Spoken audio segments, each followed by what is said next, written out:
I'm going to share with you the top 3 reasons why an open relationship is a good thing. Why going into an open relationship is good. Now, good is a moral, ethical standard. Now, everybody will have a different view of quote unquote good. So, we got to define what good is. And one of the best definitions I've gotten about ethics and morals is by a guy named Stefan Mullen. He's a philosopher. And he said that it's universally preferred behavior. Ethics is universally preferred behavior. What does that mean? It means that when the behavior is preferred by most people in general, it's a good thing. When it's not preferred by people in general, it's not a good thing. For example, why is stealing and murder unethical? It's because while one person might think it's a good thing, psychotic person, but the other person doesn't want to be stolen from, doesn't want to get killed. So it's not universally preferred. So what are my top 3 based on that standard of ethics, universally preferred behavior? Let's go over my top 3 reasons why an open relationship is a good thing. Number 1 is, let's go micro and macro. Micro from the perspective of the individual, and macro from the perspective of society and history and future as a whole. So number 1 is by the individual. Why is it universally preferred? Why is it a good thing? Why is it an ethical thing to do?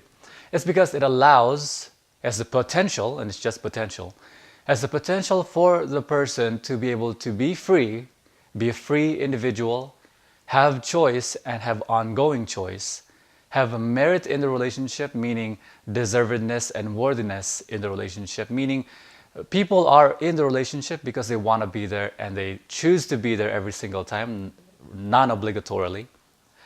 And it allows for keeping away or without the protecting from the occurrence of being and feeling taken for granted, which is the death of every loving relationship.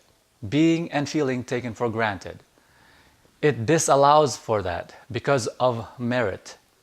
So you're allowed to practice love, which is wanting for your beloved's happiness intrinsic to your own, and it gets rid of this heinous evil thing called jealousy, which is, and I've heard a statistic where 80+% of murder is because of jealousy. How scary is that?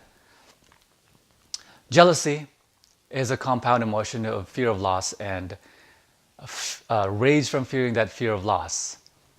And every fear you can get over.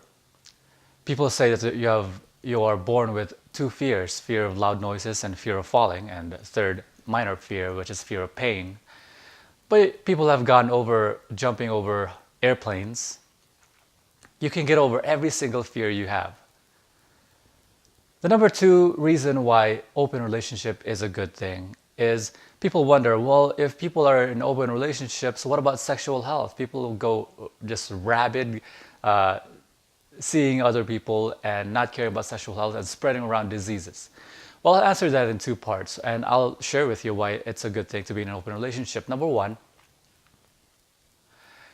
the CDC, the Central Disease Control Center organization, which is the number 1 health propagator or statistician, propagator of sexual health in the world, the CDC, said that for you, let me ask you this question, how much risk are you endeavoring when you have sex with somebody without a condom and they have a disease? What is your chances of getting that disease? The CDC has found that the statistics are much, much, much lower than you expect, much more rare than you expect. For you to be able to contract a disease from somebody who has a disease and you have sex with them with no condom, for a man, it's 0.00054% that you would contract a disease. Even with somebody who has AIDS, which means that you could be living with somebody who has AIDS for 5 years, have sex with them with no condom, and not contract anything. For a woman, it's much, much higher because there's more opportunities for tears in the skin. It's 0.002, much higher. But it's much lower than most people expect. fear-mongering from the media.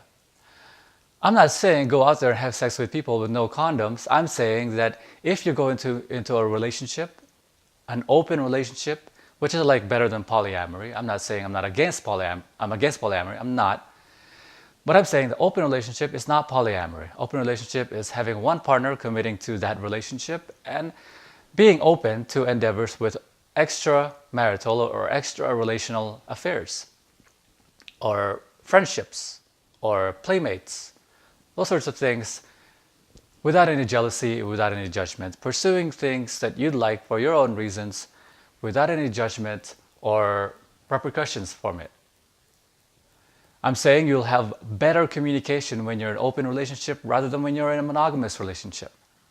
So one of the rules you have to set for yourself is sexual health rules, because indeed you're with a partner who you care about and you love and you don't want them to catch anything, would you? My beloved never goes out anywhere without any condoms. Neither do I. Number 3, on the macro scale, why is open relationship a good thing? Society-based. Now in society, is society ready to be able to view open relationships as a good thing? Now the one thing I like about religion, I'm not religious or anything like that, of course you know this. One thing I like about religion is that it's a great propagator of our genes, of our society. It's a great model for average people, and I make an emphasis on that.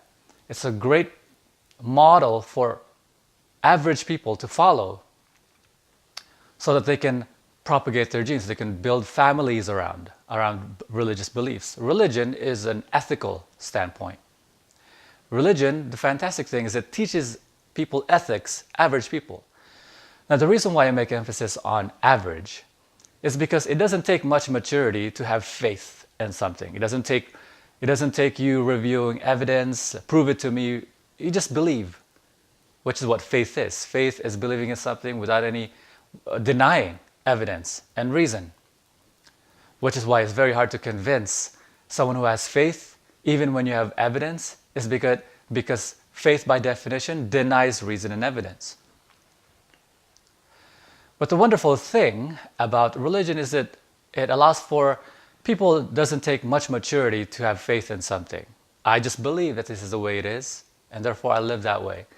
And it's allowed for family structures all around the world. So it's fantastic for that. Will society be able to be ready for an open relationship? And will society have that kind of maturity to have that sort of communication? The truth is, I don't know. Mark Twain once said that the average IQ of human beings are pretty grim, and by definition, half is much, much worse. So will most people have the capacity to be mature enough to be sexually healthy, to propagate openness of relationship, to have open communication, and to communicate with love and appreciation and non-judgmentalism? To be honest, I'm not sure.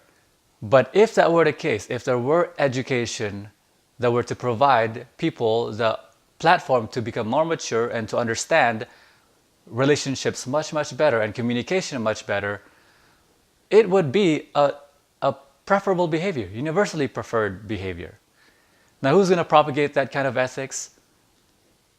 The best I can do is I've written a book propagating that message, and I encourage you to read that book, and I encourage you to share that message.